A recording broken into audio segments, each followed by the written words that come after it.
If you asked Tara 6 months ago where she'd be today, she wouldn't have guessed this. Standing on the marble balcony of a multimillion-dollar estate, wearing a silk robe she didn't buy, sipping champagne older than her ex-boyfriend's emotional maturity. Life had a twisted sense of humor. Dear viewers, welcome to our channel.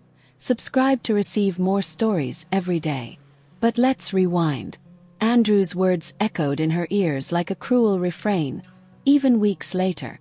You're just not wife material, Tara. I need someone different, more polished, less emotional. He said it like he was discussing car parts, not breaking off a 3-year relationship. Tara had poured everything into him, helped him through grad school, lent him money when his startup floundered, even cooked dinner for his ungrateful friends every weekend. And now, just like that, she was disposable. Andrew had already replaced her with a yoga instructor who posted bikini pics on boats and added #bossbabe to everything. She couldn't compete. Not because she wasn't attractive, but because she wasn't flashy. Tara was the woman behind the curtain, and Andrew wanted someone in front of the camera. But what broke her wasn't the breakup. It was the dismissal. You'd make a great assistant, but not a wife. He actually said that.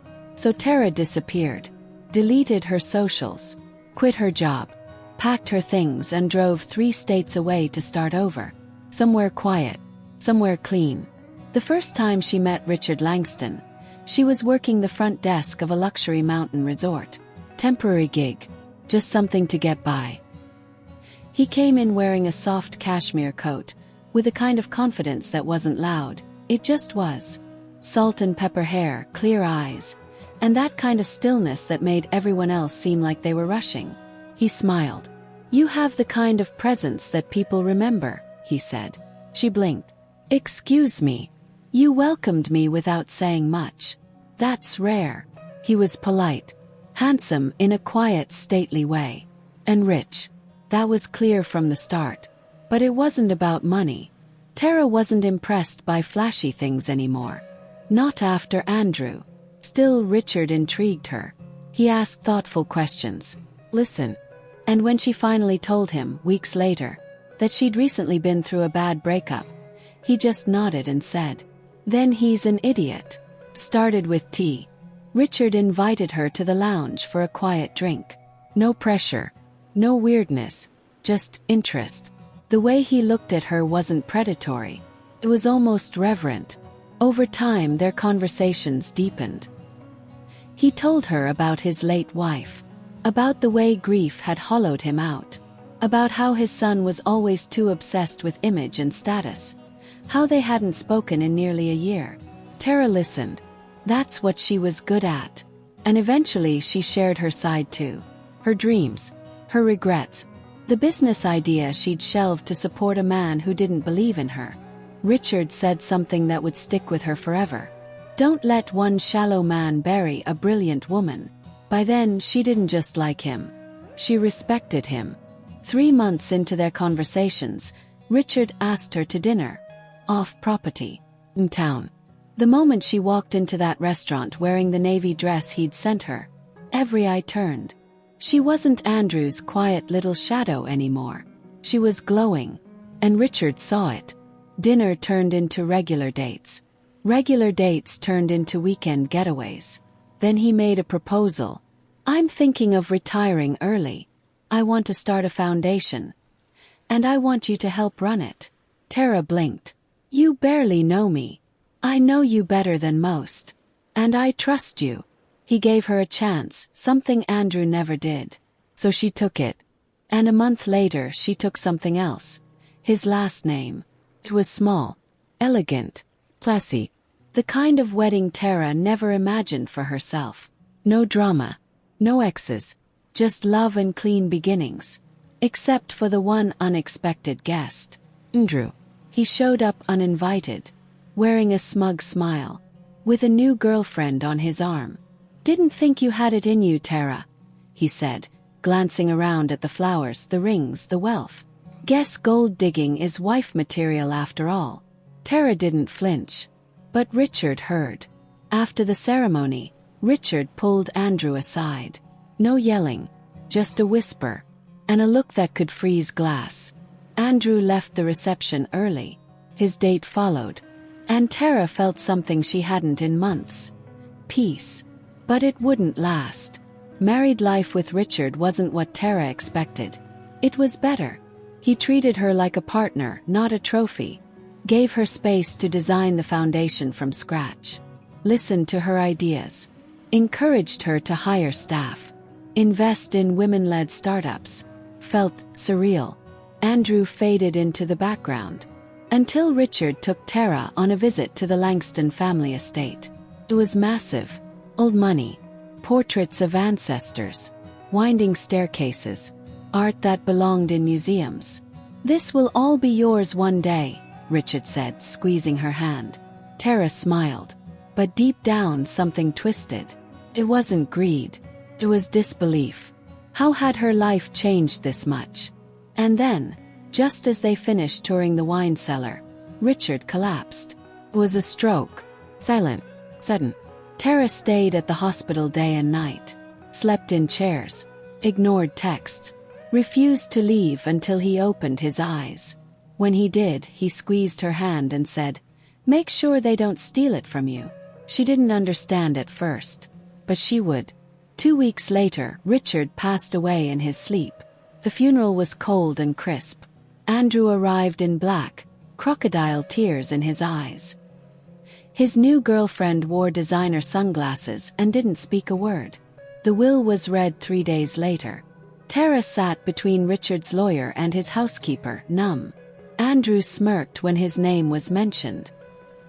He leaned forward like a snake preparing to strike. And then, "To my son, Andrew Langston, I leave the memory of what could have been. Full stop."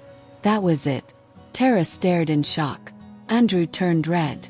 "To my wife, Tara Langston, I leave all tangible and intangible assets, including ownership of Langston Holdings, the estate, and the trust fund previously allocated to my son." Silence. Then a crack. Andrew slammed his fist on the table. "This is insanity. She's a nobody. A gold digger."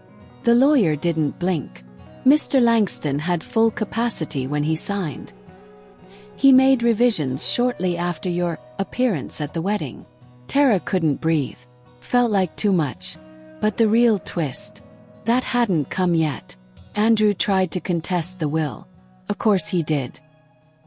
He hired a swarm of lawyers, called press conferences, tried to paint Tara as a manipulative predator. His narrative: she seduced a grieving old man, stole his empire, and destroyed the Langston legacy. But the truth, it was in the paperwork. Richard had been meticulous. The will had been updated with medical oversight, psychological evaluations, and legal witnesses. He left behind a video too, one where he looked directly into the camera and said, "If you're watching this, it means my son couldn't accept responsibility for his failures." That video leaked, and public opinion flipped. Tara wasn't the villain. She was the widow who inherited everything because she earned it. Still, power comes with pressure. And Andrew wasn't finished. Langston Holdings wasn't just a family business. It was a conglomerate. Commercial real estate, tech investments, even partial ownership of 2 pro sports teams. The board wasn't thrilled about Tara's sudden position at the top. A young woman with no formal business degree. No pedigree. But Tara didn't panic. She prepared. In every meeting she took notes. Questions. Fired lazy executives. Promoted sharp women from mid-level positions. Hired her own advisor. An ex-CEO who had gone off the grid after exposing corporate corruption. By her 3rd month in control, the numbers were up. Profits increased. Employee satisfaction soared. Still, Andrew watched from the shadows, waiting for her to slip. He even offered her a deal. Step down in exchange for a silent payout. She laughed in his face. That's when he got dirty. The rumors started small. Whispers about forged documents, fake credentials, backdated marriage certificates. Then came the headlines. Tabloids suggested Tara had an affair with Richard before his divorce. Some even hinted that she had assisted his death. It was vicious, but not unexpected. Tara called a press conference. Composed. I'm not going to dignify rumors manufactured by a bitter man who lost what he never earned. But I will keep building what my husband entrusted to me. She left the podium to a standing ovation. But behind closed doors she was unraveling. Not because of the lies, but because of a discovery she hadn't anticipated. The estate had rooms she hadn't even seen yet. Wings filled with art, antiques, journals. It was the butler, Mr. Kennedy, who finally showed her the vault. Your husband said you'd know what to do with this, eventually. Inside there were files. Thousands of them. Property deeds, private correspondence, and a thick folder labeled Andrew Confidential. Tara hesitated before opening it. Inside, police reports from Andrew's college years, sealed. Financial audits showing missing money from Richard's business accounts. Funds Andrew had siphoned. Confidential therapy notes from a psychologist Richard had consulted. Paternity test with 2 names on it. And then her breath caught. There was a folder with her name. She opened it slowly. Inside were articles from years ago about her non-profit work in college. Notes she'd written to herself about launching a mentorship program for young girls in tech. Emails Richard had forwarded to himself. Then a photo. Tara at age 21, giving a speech. In the crowd, blurry but unmistakable, Richard Langston. She sank into the leather chair, hands trembling. He'd known her longer than she realized. Followed her work. Admired her from afar. Not in a creepy way, but like someone who saw raw potential and wanted to protect it. Had he orchestrated everything? Well, that wasn't Richard. He hadn't manipulated her. He'd believed in her. But Andrew had always tried to own her. Now she owned everything. Andrew came to the estate one rainy night, soaked and shaking with rage. I deserve it, he hissed. You think he was a saint? He only left it to you to hurt me. Tara stood at the window, staring at the storm. He left it to me because he trusted me. You were nothing when I met you. She turned slowly.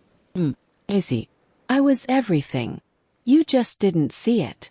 That's when Andrew's desperation hit its peak. I'll go public with everything. Unless you give me something. Cut. Position. Anything. Tara didn't even blink. She handed him an envelope. He tore it open and turned white. What the hell is this? He stammered. Evidence of embezzlement, she said. From your time as a junior partner. You stole from your father.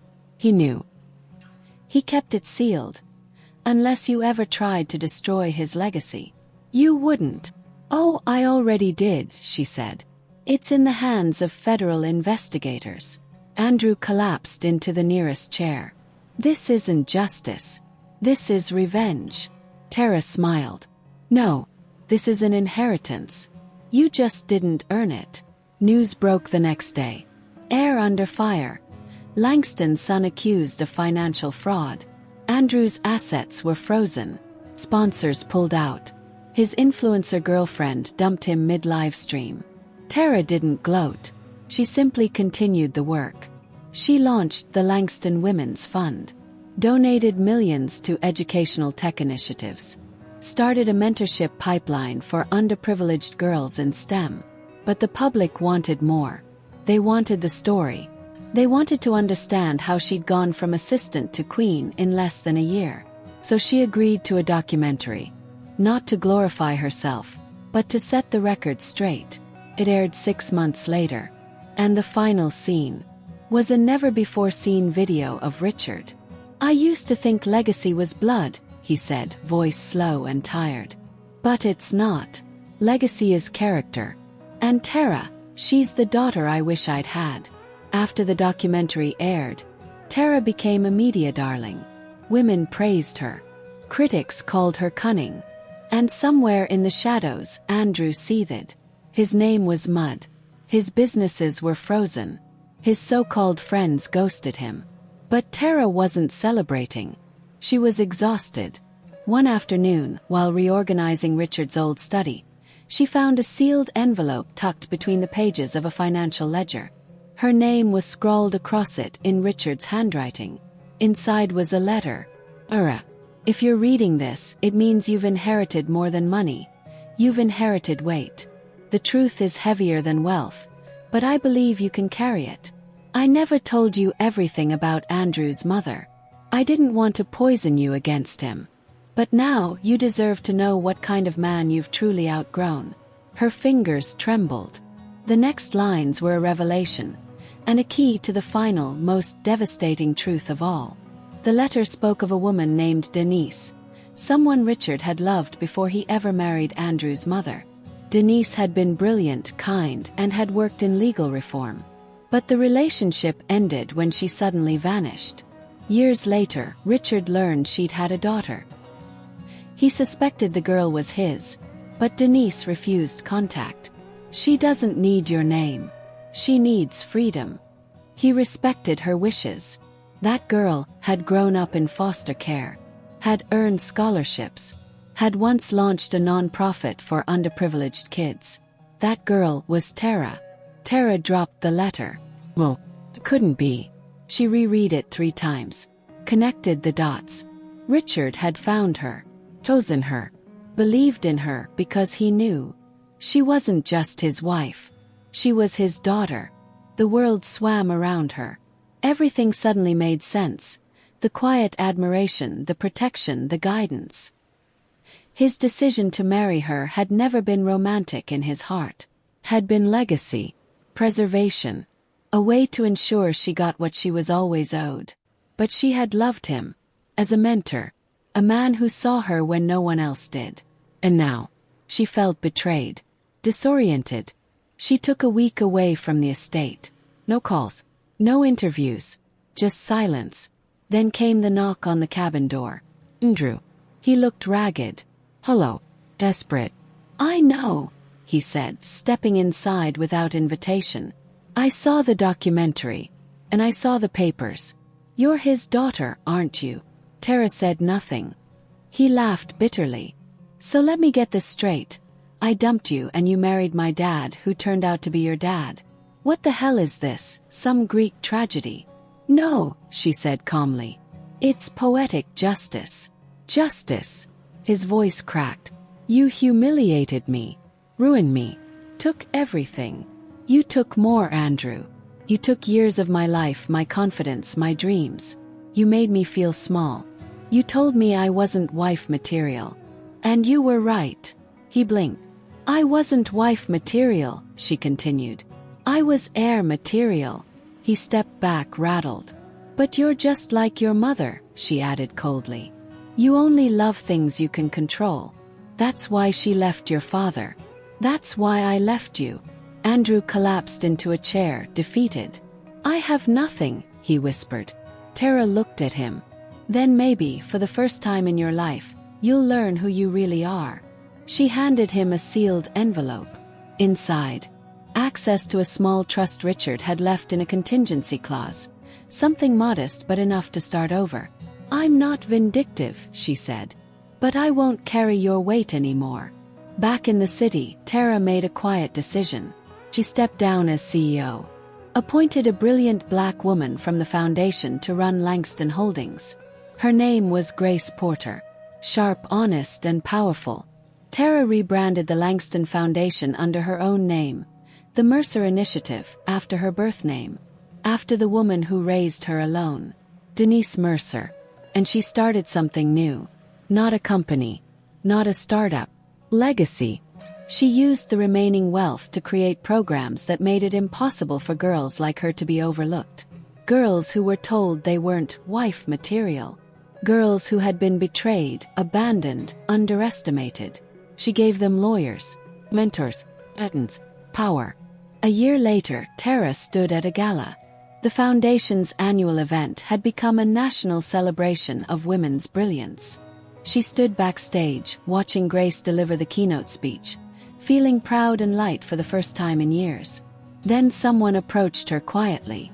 It was Mr. Kennedy, the butler. There's something you should see, he said. He handed her a flash drive. What is it? A video. From Richard. He recorded it the day before the wedding. Tara hesitated, watched it later, alone in her study. Tara, I know by now you've learned the truth. I want you to understand something. I didn't marry you to trick you. I married you to protect you. The world takes from girls like you. I refused to let it. I never touched you as anything but family. I knew it would raise eyebrows. But I also knew you'd need protection to stand tall when I'm gone. Forgive me if it confused you. But know this. You are the best thing I ever left behind. Tears slid down her cheeks. She whispered back to the screen. I forgive you. And I'll do better. I'll build better. She turned off the screen, took a deep breath, and smiled. Dear viewers, thank you for watching. If you like this story, please subscribe to our channel to receive more stories every day. Share with us what you think of this story and tell us where you're watching from.